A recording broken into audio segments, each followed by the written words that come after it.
Good morning, my DXN family. My name is Ananda Masri, Bagalkot, Karnataka State. My mobile number is 9242494770. WhatsApp number is 9900913869. ನನ್ನ ಪ್ರಿಯ ವೀಕ್ಷಕರೇ, ನಾನು ಈಗ ಗೋವಾದಲ್ಲಿದ್ದೇನೆ. ಹೀಗಾಗಿ ನಾನು ಹೇಗಿದ್ದೇನೋ ಹಾಗೆ ವಿಡಿಯೋವನ್ನ ಮಾಡ್ತಾ ಇದ್ದೀನಿ. ಇವತ್ತಿನ ವಿಡಿಯೋ ನಮ್ಮ ಗಿಲ್ಲಿ ನಟ ಅವ್ರ ಬಗ್ಗೆ. ನಮ್ಮ ಗಿಲ್ಲಿ ನಟ ಅವ್ರನ್ನ ಮನೆಗೆ ಅಂದ್ರೆ ಬಿಗ್ ಬಾಸ್ ಮನೆಗೆ ಬಂದಂತಹ ಅತಿಥಿಗಳು ತುಂಬಾ ಇಷ್ಟಪಡ್ತಾ ಇದ್ದಾರೆ. ಬಹಳ ಜನ ಗಿಲ್ಲಿಯವರ ಬಗ್ಗೆನೆ ಹೆಚ್ಚು ಮಾತನಾಡ್ತಾ ಇದ್ದಾರೆ. ಇದು ನಮಗೆ ಬಹಳ ಖುಷಿ ಕೊಡ್ತಕ್ಕಂತ ವಿಷಯ.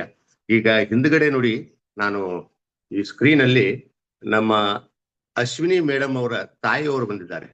ಎಲ್ಲರನ್ನು ಕರ್ಕೊಂಡು ಕೂತುಕೊಂಡು ಗಿಲ್ಲಿಯವ್ರನ್ನ ಪಕ್ಕದಲ್ಲಿ ಕೂಡಿಸಿಕೊಂಡು ಗಿಲ್ಲಿಯವ್ರ ಬಗ್ಗೆ ತುಂಬಾ ಉತ್ತಮವಾದಂತಹ ಮಾತುಗಳನ್ನ ಆಡ್ತಾ ಇದ್ದಾರೆ. ಅದು ನಮಗೆ ಬಹಳ ಖುಷಿ ಕೊಡ್ತು. ಅದರಲ್ಲೂ ವಿಶೇಷವಾಗಿ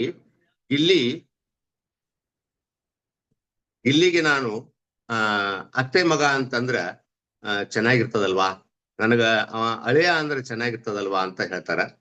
ಗಿಲ್ಲಿ ಅನ್ನ ಹೇಗಿದ್ಯಪ್ಪ ನೀನು ಅಂತ ಕೇಳ್ತಾರ. ಆಮೇಲೆ ಗಿಲ್ಲಿ ಕೂಡ ಅಮ್ಮ ತಾವ್ ಹೇಗಿದ್ದೀರಾ ಅಂತ ಕೇಳ್ತಾನೆ. ಗಿಲ್ಲಿನ ನಾನು ಅತ್ತೆ ಮಗ ಅಂದ್ರೆ ಎಷ್ಟು ಚೆನ್ನಾಗಿರ್ತದೆ, ಆಮೇಲೆ ಅಳಿಯ ಅಂದ್ರೆ ಎಷ್ಟು ಚೆನ್ನಾಗಿರ್ತದಲ್ವಾ ಅಂತ ಹೇಳಿದಾಗ ಅಶ್ವಿನಿ ಮೇಡಮ್ ಅವರು ಮತ್ತು ಅಲ್ಲಿ ಇದ್ದವ್ರು ಎಲ್ಲರೂ ನಗ್ತಾರೆ. ಕಾವ್ಯ ಅವ್ರಿಗೆ ಎದುರಿಗೆ ನಿಂತ್ಕೊಂಡಿದ್ದಾರೆ ಕೈ ಕಟ್ಕೊಂಡು. ಕಾವ್ಯ ಅವರಿಗೆ ಗಿಲ್ಲಿ ಅವ್ರನ್ನ ಅವರ ತಾಯಿಯವರು, ಅಶ್ವಿನಿ ಮೇಡಮ್ ಅವ್ರ ತಾಯಿಯವರು ಹೊಗಳೋದು ನೋಡಿ ತುಂಬಾ ಖುಷಿ ಆಗ್ತಾ ಇದೆ. ಆ ಖುಷಿ ಅವ್ರ ಮುಖದಲ್ಲಿ ಎದ್ದು ಕಾಣ್ತಾ ಇದೆ. ಅಂಥದ್ರಲ್ಲಿ ಹಾಸ್ಯವನ್ನ ಮಾಡ್ತಾರ ನಮ್ಮ ಅಶ್ವಿನಿ ಮೇಡಮ್ ಅವರ ತಾಯಿ.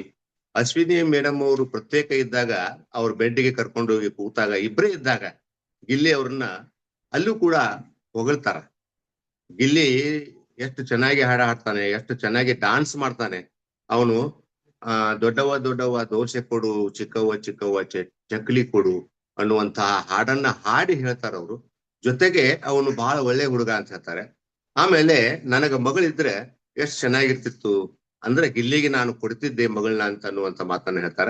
ಜೊತೆಗೆ ಗಿಲ್ಲಿ ಒಬ್ಬ ಒಳ್ಳೆ ತಂದೆ ಆಗ್ಲಿಕ್ಕೆ ಅರ್ಹರದನ್ ಅನ್ನುವಂತ ಮಾತನ್ನ ಹೇಳ್ತಾರ. ಯಾಕಂದ್ರೆ ಅಶ್ವಿನಿ ಮೇಡಮ್ ಅವ್ರಿಗೆ ಈಗ ತಂದೆ ಇಲ್ಲ. ಆ ಒಂದು ಕಾರಣದಿಂದ ಅವರು ಆ ಮಾತನ್ನ ಹೇಳ್ತಾ ಇದ್ದಾರೆ ಹಿರಿಯರು. ಹೇಳ್ತಾ ಅವನು ಗಿಲ್ಲಿ ಕೂಡ ಸಹಜವಾಗೇ ಇರ್ತಾನ. ಅವನ ಸ್ವಭಾವ ಅದು. ಅವನು ಬಹಳ ಸಹಜವಾಗಿರ್ತಾನೆ. ಯಾರಾದ್ರೂ ಕೂಡ ಅವನನ್ನ ಹೊಗಳಿದ್ರು ಕೂಡ ಅವನು ಮುಜುಗರ ಪಟ್ಕೋತಾನೆ ಹೊರತಾಗಿ ಖುಷಿ ಪಡಲ್ಲ. ಅವನು ಅಂದ್ರೆ ಅದನ್ನ ಅಹಂಕಾರದಿಂದ ತಗೊಳಲ್ಲ, ಅವನು ಪ್ರೀತಿಯಿಂದ ತಗೋತಾನೆ. ಅಂತ ಸಂದರ್ಭದಲ್ಲಿ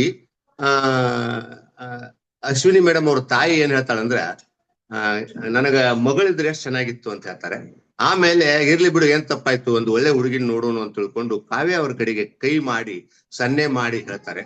ಅವಾಗ ಗಿಲ್ಲಿ ಅಂತಾನೆ, ಅಲ್ಲಮ್ಮ ನೀವು ಒಳ್ಳೆ ಹುಡುಗಿನ ನೋಡೋಣ ಅಂತ ತಿಳ್ಕೊಂಡು ಈ ಕಡೆಗೆ ಅಂದ್ರೆ ಕಾವ್ಯ ಅವ್ರ ಕಡೆಗೆ ಯಾಕೆ ಕೈ ಮಾಡ್ತೀರಾ ಅಂತ ಕೇಳಿದಾಗ ಎಲ್ಲರೂ ನಗ್ತಾರೆ. ಕಾವ್ಯಗೂ ಕೂಡ ತುಂಬಾ ಖುಷಿನೂ ಆಗತ್ತೆ, ಹಾಗೆ ಒಂದಷ್ಟು ಮುಜುಗರ ಕೂಡ ಆಗತ್ತೆ. ಆಗ ಈ ಸಂದರ್ಭಗಳು ಹೇಗಿದಾವಪ್ಪ ಅಂತಂದ್ರ, ಒಟ್ಟಿನಲ್ಲಿ ಹೊರಗಡೆ ಇದ್ದವರಿಗೆ ಗಿಲ್ಲಿ ಏನು ಅಂತ ಗೊತ್ತಿದೆ. ನೋಡಿ, ಅಶ್ವಿನಿ ಮೇಡಮ್ ಅವ್ರನ್ನ ಅವನು ತುಂಬಾ ಕಾಲೆಳಿತಾನೆ, ಜಗಳ ಮಾಡ್ತಾನಂದ್ರು ಕೂಡ ಅವ್ರ ತಾಯಿಗೆ ಅವನ ಬಗ್ಗೆ ಅಷ್ಟೊಂದು ಪ್ರೀತಿ. ಕಾರಣ ಏನಂದ್ರೆ ಅವನು ಸತ್ಯವನ್ನ ಮಾತಾಡ್ತಾನ, ನೇರವಾಗಿ ಮಾತಾಡ್ತಾನ ಅನ್ನುವಂತಹ ಒಂದು ಒಳ್ಳೆಯ ಅಭಿಪ್ರಾಯ. ಆಮೇಲೆ ಮತ್ತೆ ಹೇಳ್ತಾರ ಅವ್ರ ತಾಯಿಯವರು ಅಶ್ವಿನಿಗೆ, ಮತ್ತೆ ನೀನು ಕಾವ್ಯಾಗ ಕಾಲು ಎಳಿಬೇಕು, ಕಾಲು ಯಾಕೆ ಎಳಿತಾ ಇಲ್ಲ ಅಂತ ಕೇಳ್ತಾರ ಅವ್ರು. ಆಯ್ತು ಬಿಡಮ್ಮ, ನೀವ್ ಇಷ್ಟು ಒಪ್ಪಿಗೆ ಕೊಟ್ರೆ ನಾನು ಖಂಡಿತವಾಗ್ಲೂ ಕಾಲು ಎಳಿತೀನಿ ಅಂತ ಹೇಳ್ತಾರೆ. ಅಂದ್ರೆ ಈ ಎಲ್ಲಾ ವಿಚಾರಗಳನ್ನು ನೋಡಿದಾಗ ಇಲ್ಲಿ ಅವರು ಬಹಳ ಅದ್ಭುತ ಮಟ್ಟದಲ್ಲಿದ್ದಾರೆ. ಅವರು ಮ್ಯಾನ್ ಆಫ್ ದಿ ಸೀರೀಸ್ ಆಗುವಂತಹ ಕೆಪಾಸಿಟಿಯನ್ನು ಹೊಂದಿದ್ದಾರೆ. ಬರೇ ಮ್ಯಾನ್ ಆಫ್ ದಿ ಮ್ಯಾಚ್ ಅಲ್ಲ, ಅವರು ನಂಬರ್ 1 ಅಂತ ಹೇಳಿದ್ರೆ ಏನ್ ತಪ್ಪಿಲ್ಲ. ಈ ಹಿಂದೆ ರಜತ್ ಅವ್ರು ಕೂಡ ಅವ್ರನ್ನ ಸಕಲ ಕಲಾ ವಲ್ಲಭ ಅಂತ ಹೊಗಳಿದ್ದಾರೆ. ಆದ್ರೆ ಪ್ರತಿಯೊಬ್ರು ಅವ್ರನ್ನ ಹೊಗಳ್ತಾ ಇದ್ದಾರೆ. ಕಾರಣ ಏನಂದ್ರೆ ಅವರಲ್ಲಿ ಅಷ್ಟೊಂದು ಮಾನವೀಯತೆ ಇದೆ, ಪ್ರಾಮಾಣಿಕತನ ಇದೆ, ನಿಯತ್ತಿದೆ. ಅವರು ಬಹಳ ಅಂದ್ರೆ ಬಹಳ ಎತ್ತರ ಮಟ್ಟದಲ್ಲಿದ್ದಾರೆ. ವಯಸ್ಸಿಗೆ ಮೀರಿ ಅವರಲ್ಲಿ ಶಕ್ತಿ ಇದೆ. ಇನ್ನು ಮುಂದೆ ನೋಡ್ಬೇಕು, ಕಾವ್ಯ ಅವ್ರ ತಾಯಿಯವರು ಅಥವಾ ತಂದೆಯವರು ಬರ್ತಾರೋ, ಅಥವಾ ತಾಯಿಯವರು ಮತ್ತು ತಮ್ಮ ಬರ್ತಾರೋ, ಆಮೇಲೆ ಗಿಲ್ಲಿಯವ್ರ ತಂದೆ ತಾಯಿ ಬರ್ತಾರೋ, ಅಥವಾ ಯಾರು ಬರ್ತಾರೋ ನೋಡ್ಬೇಕು. ಈ ವಾರ ತುಂಬಾ ಒಳ್ಳೆಯ ವಿಚಾರಗಳು ಸಿಗ್ತಾ ಇದ್ದಾವೆ. ಆಮೇಲೆ ಗಿಲ್ಲಿಗೆ ಕೂಡ ಒಳ್ಳೊಳ್ಳೆ ಊಟ ಸಿಗ್ತಾ ಇದೆ. ನೋಡಿ, ಧನು ಅವ್ರ ತಾಯಿಯವ್ರು ಹೇಳ್ತಾರ, ಧನು ಇರ್ಲಿಲ್ಲ ಅಂದ್ರೆ ನಾನು ನನ್ನ ಎಲ್ಲಾ ಊಟಗಳನ್ನ ಗಿಲ್ಲಿಗೆ ಹಾಕ್ತಿದ್ದೆ ಅಂತ ಹೇಳ್ತಾರ. ಆಮೇಲೆ ಗಿಲ್ಲಿ, ನಿನಗೆ ನಲ್ಲಿ ಮೂಳೆ ತಗೊಂಡ್ ಬಂದಿದ್ದೀನಪ್ಪ, ನಿನಗೆ ಇಷ್ಟ ಅಲ್ವಾ, ತಿನ್ನು ಅಂತ ಹೇಳ್ತಾರ. ಅಂದ್ರೆ ಪ್ರತಿಯೊಬ್ರು ಅವರನ್ನ ಎಷ್ಟು ಇಷ್ಟಪಡ್ತಾ ಇದ್ದಾರೆ ಅಂತಂದ್ರೆ ನೋಡಿ ಅವರು ಎಷ್ಟೊಂದು ಟೀಕಾ ಮಾಡ್ತಾರೆ, ಆಮೇಲೆ ಕಾಲ್ ಎಳಿತಾರೆ, ಕಿರಿಕಿರಿ ಮಾಡ್ತಾರೆ ಅಂತ ಇಲ್ಲಿ ಒಳಗಿದ್ದವ್ರು ಹೇಳಿದ್ರ ಹೊರಗಿದ್ದವ್ರಿಗೆ ಆ ತರ ಕಾಣಿಸ್ತಾ ಇಲ್ಲ. ಅದಕ್ಕೋಸ್ಕರ ಗಿಲ್ಲಿ ಅವರಿಗೆ ಎಲ್ರು ಮತ ಹಾಕ್ರಿ, ಅವರನ್ನೇ ನೀವು ಗೆಲ್ಲಿಸುವಂತ ಕೆಲಸ ಮಾಡ್ರಿ. ಆಮೇಲೆ ವಾಹಿನಿಯವರು ಕೂಡ ದಯವಿಟ್ಟು ಗಿಲ್ಲಿ ಅವ್ರನ್ನ ಗೆಲ್ಲಿಸಬೇಕು, ಗಿಲ್ಲಿ ಅವರಿಗೆ ಮೋಸ ಮಾಡಬಾರ್ದು ಅನ್ನುವಂತ ವಿನಂತಿಯನ್ನ ಮಾಡ್ಕೊತಾ ನನ್ನ ಈ ವಿಡಿಯೋದಲ್ಲಿ ಮುಗಿಸ್ತಾ ಇದ್ದೀನಿ ಸರ್. ಮುಂದಿನ ವಿಡಿಯೋದಲ್ಲಿ ಭೇಟಿ ಆಗೋಣ. Thank you sir, thank you very much.